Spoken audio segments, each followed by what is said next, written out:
या भागासाठी नवीन बसेसची आवश्यकता असल्याची माहिती अनेकदा करण्यात आली होती. त्यानुसार परिवहन मंत्री रामलिंग रेड्डी यांनी 250 नवीन बसेसना मंजुरी दिली असून दीर्घकाळाचे स्वप्न पूर्ण झाले आहे. त्याबद्दल त्यांचे अभिनंदन करतो, असे जिल्हा पालकमंत्री सतीश जारकिहोळी यांनी सांगितले. शनिवारी परिवहन विभागाच्या नूतनीकरण इमारतीच्या भूमिपूजन कार्यक्रमात ते बोलत होते. अजूनही अधिक बसेसची गरज असून ते लवकरात लवकर उपलब्ध करून द्याव्यात, अशी मागणी त्यांनी केली. ನಮ್ಮ ಜಿಲ್ಲೆಗೆ ಇರಬಹುದು, ನಮ್ಮ ಭಾಗಕ್ಕೆ ಹೊಸ ಬಸ್ಸುಗಳು ಬೇಕಂತ ಬಹಳ ಸಾರಿ ಬೇಡಿಕೆಯನ್ನು ಮನವಿ ಮಾಡಿದ್ದೇವೆ. ಹಿಂದಿಯವರು ಬಂದಾಗ ಕೂಡ ನಮಗೆ ಭರವಸೆ ಕೊಟ್ಟಿದ್ರು, ಅದಷ್ಟು ಬೇಗ ನಿಮಗೆ ಹೊಸ ಬಸ್ಸುಗಳನ್ನು ನೀಡ್ತೀವಿ ಅಂತ. ಅದರ ಅನುಗುಣವಾಗಿ ಇವತ್ತು 250 ಬಸ್ಸುಗಳನ್ನ ನಮ್ಮ ಜಿಲ್ಲೆಗೆ ನೀಡ್ತಾರೋ ನಾವೆಲ್ಲ ಬಹಳ ಬೋಧನೆ ಕನಸು ಇವತ್ತು ನಡೆಸಾಗಿದೆ. ಹೀಗಾಗಿ ಅವ್ರನ್ನ ಈ ಸಂದರ್ಭದಲ್ಲಿ ಅಭಿನಂದಿಸ್ತೇವೆ. ಅದರ ಜೊತೆಗೆ ಬೆಳಗಾವಿ ಒಂದೇ ಘಟಕದ ಹೊಸ ಕಾಮಗಾರಿ ಇವತ್ತು ಭೂಮಿ ಪೂಜೆ ಮಾಡೋದು ಹೊಸ ಮಾದರಿಯಲ್ಲಿ ಇವತ್ತು ದೀಪ ಆಗ್ತಾ ಇದೆ. ಇದು 50 ವರ್ಷಗಳಿಂದ ಸ್ಥಾಪನೆ ಆಗಿರುವಂಥ ಹಳೆಯ ಒಂದು ಕಟ್ಟಡ. ಅತ್ಯಂತ ಬಹಳಷ್ಟು ಅನಾನುಕೂಲದಿಂದ ಅದನ್ನು ಹೊಸ ಕಟ್ಟಡವನ್ನು ಕೂಡ ನಾವು ಮಾಡ್ತಾ ಇದ್ದೀವಿ. ಮತ್ತು ವಿವಿಧ ಹುದ್ದೆಗಳಲ್ಲಿ ನೇಮಕಾತಿ ಹೊಂದಿದ ಸಿಬ್ಬಂದಿಗೆ ಇವತ್ತು ಆದೇಶ ಪತ್ರ ಕೊಡುವಂಥ ಇನ್ನೊಂದು ಮಹತ್ವದ ಕಾರ್ಯ. ಯಾಕಂದರೆ ಈ ಭಾಗದಲ್ಲಿ ಬಹಳಷ್ಟು ಕೊರತೆ ಇತ್ತು. ಅದು ಚಾಲಕರಿರ್ಬೋದು, ನಿರ್ವಾಹಕರಿರ್ಬೋದು, ಬಹಳಷ್ಟು ಕೊರತೆಯನ್ನು ನಾವು ಅನುಭವಿಸ್ತಾ ಇದ್ವಿ. ಅದನ್ನು ಕೂಡ ಮಾನ್ಯ ಸಚಿವರು ರಾಮಲಿಂಗ ಸರ್ ಬಂದ ಮೇಲೆ ನಮ್ಮ ಸರ್ಕಾರದ ಅವಧಿಯಲ್ಲಿ ಇದು ಮಹತ್ವ ತೀರ್ಮಾನ ತೆಗೆದುಕೊಂಡು ಕೂಡ ನಮಗೆಲ್ಲರ ಹೆಮ್ಮೆಯ ವಿಷಯ.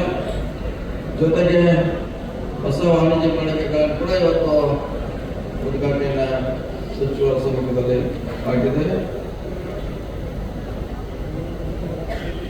ಅತ್ಯಂತ ಮಹತ್ವದ ಕಾರ್ಯ, ಅಪಘಾತ ರಹಿತ ಚಾಲಕರಿಗೆ ಸನ್ಮಾನ ಮಾಡಿ ಅವ್ರನ್ನ ಸಮಾಜಕ್ಕೆ ಪರಿಚಯ ಮಾಡುವ ಕೆಲಸ ಇನ್ನೊಂದು ಕಾರ್ಯ ಕೂಡ ಇದೇ ಕಾರ್ಯಕ್ರಮದಲ್ಲಿ ಆಗ್ತಾ ಇದೆ.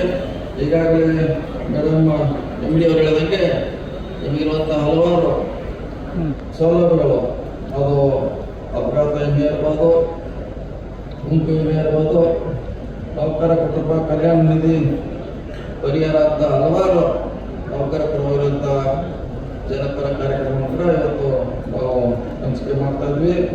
ಕ್ರೀಡೆ ಮತ್ತು ಕಲಾ ಚಟುವಟಿಕೆಗಳಲ್ಲಿ ಯಾರು ವಿಜೇತರಾಗಿದ್ದಾರೆ ಅವರಿಗೆ पारितोषिक वितरण कार्यक्रम. आमदार आसिफ सेठ यांनी यावेळी मत व्यक्त करताना सांगितले की बेळगावला दुसरी राजधानी म्हटली जाते, मात्र शहराकडे दत्तक पुत्राप्रमाणे पाहिले जाते. ಧನ್ಯವಾದ ಹೇಳಿಕ್ಕೆ ಬಯಸ್ತೀನಿ. ಅದರ ಜೊತೆ ರಾಮಲಿಂಗ ರೆಡ್ಡಿ ಸಾಹೇಬರು ಯಾವಾಗ ಸಾರಿಗೆ ಸಚಿವರು ಆಗಿದ್ದರು ಆ ವೇಳೆಗೆ ನಮ್ಮ ಕಿತ್ತೂರು ಕರ್ನಾಟಕ ಭಾಗ್ಯಕ್ಕೆ ಅವ್ರು बहुत ಸೌಲಭ್ಯ ಮಾಡಿಕೊಟ್ಟಿದ್ದಾರೆ. ಲಾಸ್ಟ್ ಇಯರ್ ಹೋದ ವರ್ಷ ಅವರು 200 ಬಸ್ ಕೊಟ್ಟಿದ್ರು. ಈ ಟೈಮ್ 330 ಬಸ್ ಕೊಡ್ತಾ ಇದ್ದಾರೆ ಮತ್ತು ಇನ್ನೊಂದು 70 ಬಸ್ ಅವ್ರು ಕೊಡ್ತಾ ಇದ್ದಾರೆ. ನಮ್ಮ ಸರ್ಕಾರದ್ದು 5 ಗ್ಯಾರಂಟಿ ಕಾರ್ಯಕ್ರಮ ಕೊಟ್ಟಿದ್ದೀವಿ. ಗೃಹಲಕ್ಷ್ಮಿದು 53 ಕಂತು ಆಲ್ರೆಡಿ 52 ಕಂತು ನಾವು ಕೊಟ್ಟಿದ್ದೇವೆ. ಎಲ್ಲ ಜಮಾ ಆಗಿದ್ವು ಎಲ್ಲರ ಖಾತೆದಲ್ಲೇ. ಇದರ ಜೊತೆ ಶಕ್ತಿ ಕಾರ್ಯಕ್ರಮನ ಬಸ್ ನೇಮಕರೋ ಕಾರ್ಯಕ್ರಮ ಕೊಡ್ತಾ ಇದ್ದೀವಿ. ಕೋಟಿ ಗಟ್ಟಲೆ ನಮ್ಮ ಅಮ್ಮ ಅವರೇ, ಅಕ್ಕ ತಂಗಿ ಅವರೇ, ಕೆಲಸಕ್ಕೆ ಹೋಗವ್ರೆ, ಶಾಲೆಗೆ ಹೋಗವ್ರೆ, ಕಾಲೇಜ್ಗೆ ಹೋಗವ್ರಿಗೆ ಎಲ್ಲರಿಗೆ ಸೌಲಭ್ಯ ಮಾಡಿಕೊಟ್ಟಿದ್ದೀವಿ. ನಾವು ಅನೌನ್ಸ್ ಮಾಡಿದ್ದು ಆ ವೇಳೆಗೆ ಹೇಳಿದರು, ಇವ್ರು ಹೆಂಗೆ ಕೊಡ್ತಾರೋ ಎಲ್ಲಿಂದ ಕೊಡ್ತಾರೋ ಸಾಧ್ಯ ಇಲ್ಲ. ನಾವು ಸಾಧ್ಯ ಮಾಡಿ ಕೊಡಿಸಿದ್ದೀವಿ. ಕಾಂಗ್ರೆಸ್ ಸರ್ಕಾರ, ಸಿದ್ದರಾಮಯ್ಯ ಸಾಹೇಬ್ ಸರ್ಕಾರ, DK ಶಿವಕುಮಾರ್ ಸಾಹೇಬ್ ಸರ್ಕಾರ, ಸತೀಶಣ್ಣ ಜಾರಕಿಹೊಳಿ ಸರ್ಕಾರ ನಾವು ಸಾಧ್ಯ ಮಾಡಿದ್ದೇವೆ. ಆಗುವುದಿಲ್ಲ ಅವರು ಯಾರು ಹೇಳಿದ್ರು, ಅವರು ಬೇರೆ ಬೇರೆ ರಾಜ್ಯದಲ್ಲಿ ಇದು ಕಾರ್ಯಕ್ರಮ ಮಾಡಕತ್ತಾರೆ. ನಮ್ಮ ಎಲ್ಲ ಅಕ್ಕ ತಂಗಿಯವ್ರಿಗೆ, ಮಕ್ಕಳಿಗೆ, ಎಲ್ಲರಿಗೆ ಭಾಳ ಲಾಭ ಆಗಿತ್ತು. कित्तूर कर्नाटक भागाच्या विकासाला अपेक्षित प्राधान्य मिळत नसल्याची खंतही त्यांनी व्यक्त केली. नजीम बेटगेरी, KMM मराठी, बेळगाव.